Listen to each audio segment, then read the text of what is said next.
marks the Hilula of a famous Rabbi Rav Abraham Ezra Cohen, really great rabbi of his time. He was actually a Jerusalem-born rabbi, a rabbi I believe we've mentioned about on various occasions before inside this series, and it marks his Hilula here, I believe, on Vav Tevet, the 6th of Tevet. He was actually born in the year 1933, and he passed away 19 years ago, or 20 years ago, actually, in the year 2006. We can learn much about him, but his history in today's, let's say, important Hilula memorial, let's just say, because we try and record videos on the exact date of the Hilula of famous Chachamim that there were of yesteryear, and marks the 6th of Tevet, the Hilula of Rav Cohen over here. So it's actually interesting. He was born, I believe, in 1933 in the capital city of Eretz Israel, of Jerusalem. He was, I think his mother's name was Tamar Vakas, if I'm not mistaken. His father's name was Rab Chaim Blor HaKohen, if I'm not mistaken, and he was born in 1933. Naturally, Taf Resh Sadiq Gimel. Now he would learn Torah under auspices of his father, Chacham Chaim Blor HaKohen. Now he is another rabbi I believe we did mention about also inside this series, which is important to point out. If you go into the history of or stories of Tzaddikim section on our channel over here, you would see over all the different rabbis that we have spoken about in the last few years, and we've spoken really much, mostly within regards to famous, let's say, North African rabbis, Sephardi rabbis from Spain, and rabbis that were prominent in Ottoman times, and that's what very much we've been, let's say, that was the lion's share so far we've done within regards to this series over here. So very, very interesting, and I can't recommend enough. Just everyone to just browse through the channel, as we've got fantastic content. Everyone, okay, so let's explore a bit more with regards to the great Rabbi Cohen over here, who we happen to be speaking about here inside our community. And so he was born in Jerusalem back in the year 1933. So we're talking about 92 years ago here from the time of recording. This happens to be where he was born. He actually passed away. It was, to be precise, about 20 years ago. So that's just another added tidbit over here. Okay, so let's explore a bit more with in regards to the famous rabbi. He would Shaya Chazan b'Koreh b'Torah Beit Knesset Tzirei HaPresam Birushlayim. Okay, so that's, I think, within regards to his father, if I'm not mistaken. Now, that was one thing that we are doing in this series at the moment is exploring all different synagogues of Jerusalem and the various different places also. So this place, I think itself, was also one that was very famous in Jerusalem in its time. So that's something that we have to point out. Okay, Gadal b'Torah birat b'shchonat Zichron Tuvia. So he actually grew up in the Zichron Tuvia neighborhood, and he would learn in a Beit Knesset. It says, Beit Sefer. V'lamad b'Beit Sefer shel Haida Parsit. He would actually learn in a school that belonged to the Persian Jewish community called Ora Chaim. So he got a really good pedigree, let's just say, in of itself, of Torah flouriship and so on and so forth, which how important it was to excel. And at that point in time, we remember we've spoken about we've actually visited on this channel various different the Persian synagogues also and the institutions over here, which is always an honor to do because I'm also of Persian heritage. That's something that I'll have to point out. So he would be part of that Ora Chaim. He'd go on to learn inside the Talmudic College called Mizrahi. Then come at the year 1946, he's only about bar mitzvah at that point in time, Hitztaref Ligdudi Hanuar Shel Hagana. So he'd join, I think he'd be part of Hagana at that point in time. We've spoken about that on various occasions. For 1950, Shirat Ka Chayal Benachal B'Machlaka Shel Bogrei B'nei Akiva. So he'd be part of the B'nei Akiva, I think, units, if I'm not mistaken, that point in time, the soldiers unit, the kibbutz Sad. So he'd actually be living in a kibbutz at that point in time, just like many Israelis at the time here of the formation of Medinat Israel, of the state in of itself, would really much be dwelling, let's say, in various different kibbutzim. He would very much follow suit over here, as this interesting tidbit does point out over there. So the one side. Now, I think it was in the year 1961 he would return to Jerusalem, after a big pintam, Shar, Komora, Umadrich Noar. So he would become an educator and he'd be a madrich, a leader for like the youth over there. But Melech Limudo, Nasali Shait Rivka, he'd get married to his wife, Rabbanit Rivka. She happened to be the daughter of Rab Yaakov Pinto. Interesting enough. Now, we've spoken about the great Pinto rabbinic dynasty on various occasions here before. That's something that I have to point out. There was many great Rabbi Yaakov Pintos at that point in time. There were many Pintos that we've spoken about. The most famous Rabbi Yaakov Pinto, who I don't think is obviously not the father, lived between 1690 to 1765 and was a great rabbi of his time. That's something I would definitely point out over here. Okay, so let's continue. So he'd get married to his daughter. Rov Yamav Asak Bechinoch. So he would spend a lot of time in the education field. Kamore Umadrich. Once again, he became a teacher and a leader. Who Shimesh Reches Noar B'Shchunat Baka. So he'd be working in Jerusalem in the Baka neighborhood. Umerakez Mo'adon Keshashim.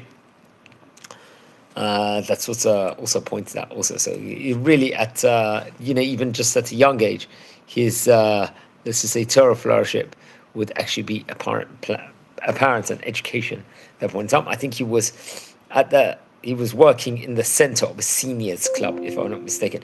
1981, at that stage in time, he was already in his late 40s. We'd see more progressions. Gvai bekנסת טראנטו. So בשכונת אוהל משה בירושלים. So he would now become the Gabbai over the prestigious position of the synagogue called Tránto. This is a prominent position. I think, if I'm not mistaken, it's actually based in Nachlaot, and I think it's actually a famous synagogue, if I'm not mistaken. We actually, in our community, we have visited already the synagogue of, this specific synagogue. I think we actually did go past and went and we toured Nachlaot, if I remember. I think it's actually on the Gilboa Street and the Ezra Raphael Street, if I'm not mistaken.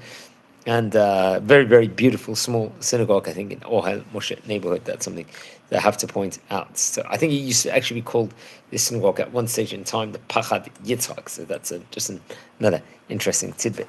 בשכונת אוהל משה בירושלים, והקדיש את חייו לעבודה ציבורית ולענייני מצווה וחסד. He would spend his life really toiling in chesed, kindness, mitzvot, within regards to community. רוב שעות היום עסק בלימוד תורה. Most hours he'd spend within regards to Torah study. וישתדל תמיד למצוא בה חידושים. He would try and write various novelties, חידושים, רמזים, פרפורות, חידת וגמטריות. He was into gematriot, numbers, numerical values, if I'm not mistaken. Also, that was interesting. היה דורש בית כנסת, give sermons over also in synagogues. So he was very, very much multitasking at that point in time. ומסע שירי תורה במועדוני כששים בשכונת בית ישראל בשמואל הנביא.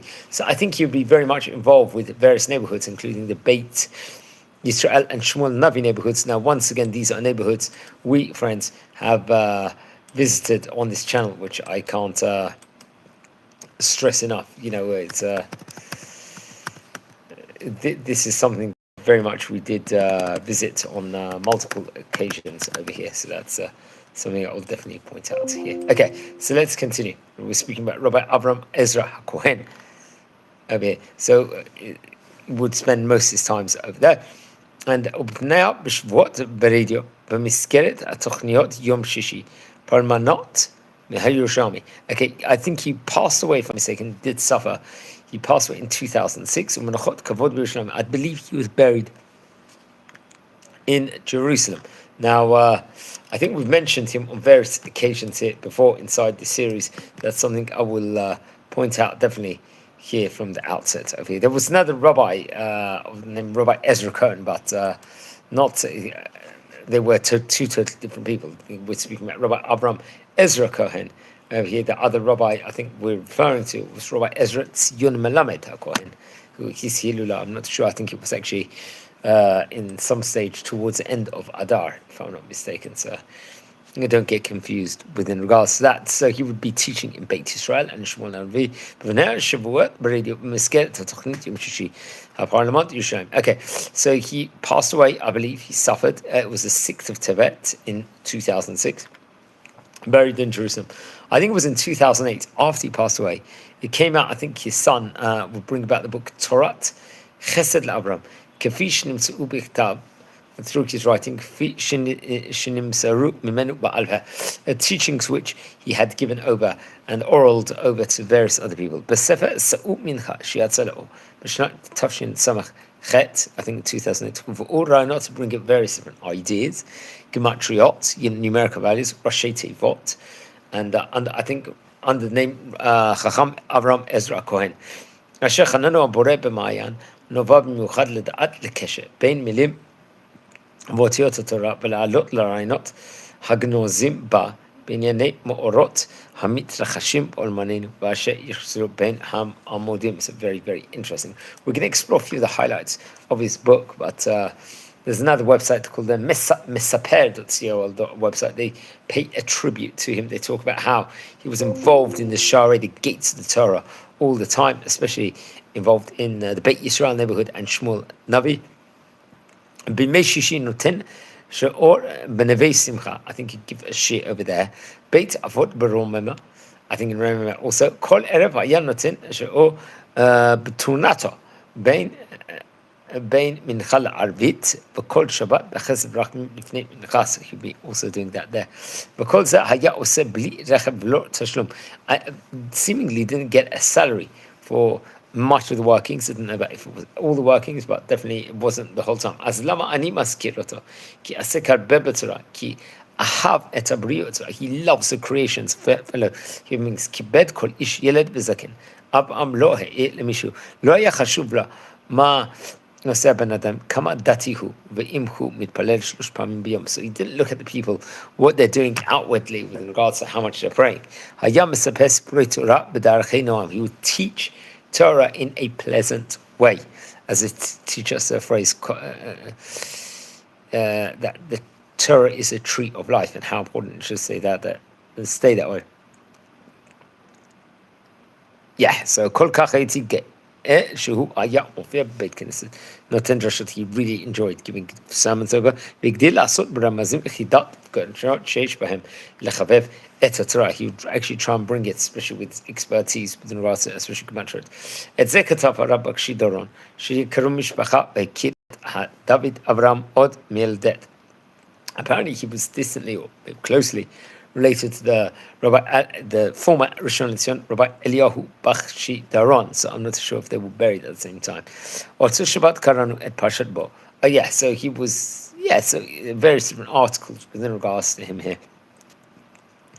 And seemingly he was very into the Torah in of itself. We're going to explore a few of the highlights from his writings. We're going to come back and take a short break. So in the meantime, please join our community and we'll be back in 1 minute, friends. Okay, so just watch your space.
Hi, shalom everyone. Thanks for the patience of it. We took a break and we're exploring a bit within regards to famous rabbi friends over here today. Mark Sikilula here on the 6th of Tibet of Rabbi Avram Ezra Cohen. So if you haven't subscribed yet, please subscribe to the channel. We're going to explore a few of the highlights from his book. So one teachings actually says, this comes from Torah Chesed Avram, I think page 148, actually came out through his family in the year 2008. It teaches Melamed Shakol Ramuz B'Torah V'Doresh Amel V'Yigia Legalut Et Shirmoz. This is one of the teachings that's actually said over.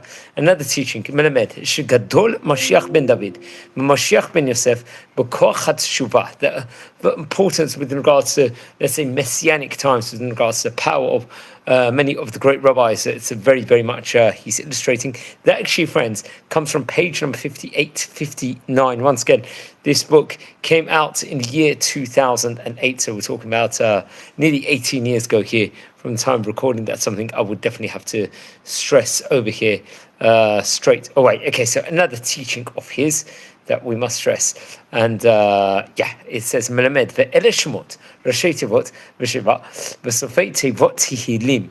This actually comes, I believe, from pages 128 to 129. Once again, the book was called Torah Chesed LaAvraham. So you can see he's got many beautiful teachings over here. That's something that we very much have to, let's just say, expound on and explore on.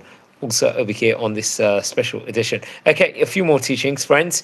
Let's look at Melamed. Yesh lanu av zaken shemadlikim chanukah kebeit Hillel. So this is another teachings. It's actually interesting. We just came out of the Jewish festival of Hanukkah, the festival of lights, you could say. And this teaching comes from page number 57. Once again, it came out, this book, through his family. That's something that we have to point out within regards to that. And one last teaching. Now we're teaching about Hanukkah. Now we're teaching about Shabbat also, or the same rest connotation. Melamed B'leil Shabbat Enaim Af Peh Motzei Shabbat Peh Af Enaim. So it's a different order. The way this is actually illustrated over here. It's actually once again in pages 158 to 159. These teachings are actually shared over, something that will have to very much point out over here. And it's always a pleasure to speak about great rabbis of yesteryear. And he happened to be one. He was educated in a Persian school, which is also another interesting tidbit within regards to that. So, very interesting about learning about those rabbis. And he passed away about nearly 20 years ago here from the time of recording. And that's very interesting. So if you know any more information of him, you descend from the famous rabbi, I would love to get more information. So please, straight away, send me an email. And if you haven't watched all the previous videos we've recorded so far on this series, we have recorded a lot of content about some of the great rabbis that were of yesteryear. So that's something that we'll have to point out. There's much actually chronicled with him on the internet, I believe. And so that's another interesting, let's say, importance just to bring up over here. And his name, it comes up in various places, especially I was actually the Hayomi website over here as a resource within regards to this specific article over here. So that's something that I would definitely point out also. So if you do descend from him, let me know. I would really, really appreciate it. If you've got more information on the great Chacham, that once again, we would really appreciate it. And I think it's important to learn about great rabbis of yesteryear, especially from Jerusalem. Because at that point in time, Jerusalem was becoming much, much more populated, let's just say, and so on and so forth. So, I think they do a special commemoration when it's his memory at the time period of his Hilula, if I'm not mistaken. And he was very, very involved with the Beit Yisrael neighborhood, Shmuel Navi neighborhood, all that specific area.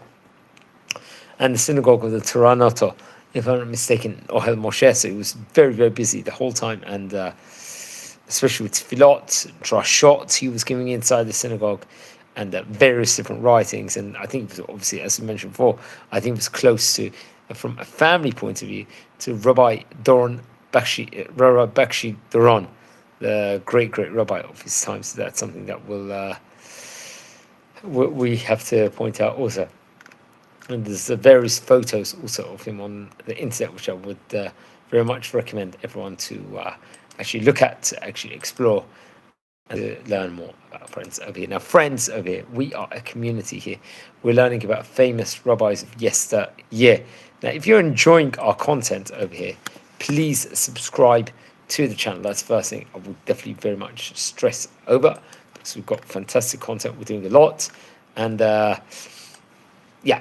just huge amounts we're trying to do at the moment to achieve and to educate here on the series. That's whole goal really of the series, is to really educate and inspire, and that's something very much, thank God, we've been able to do over here. Now, if you feel anyone is interested in watching any of these videos, please share these videos, friends, to other people, and let's grow our community more. And so much great feedback at the moment we're getting. That's something I have to thank everyone personally for, especially individually and collectively, and how important it is. So we spoke about a famous rabbi, spoke about Rabbi Cohen here on this special edition. So please watch over, go into the series of Tzaddikim section. Also, friends, we have recorded videos on tours all over Israel. That's something I will definitely stress out of it. Probably one of my favorites, but we do short clips all over Israel and longer clips also, and really get like a feel of what this beautiful, fantastic country that Hashem has given us is actually how it is actually like over here, because there's so much greatness to it, and so on and so forth, that we are all lost for words, I guess. That's something I would say over here. So wishing you all a fantastic day, and be well, and join our community once again if you haven't subscribed yet. So please, I really appreciate it. So I think on that note, wishing you all a great day, a Shavua Tov, because we're still in the early mid part of the week. That's something that I would stress out over here. So very, very important to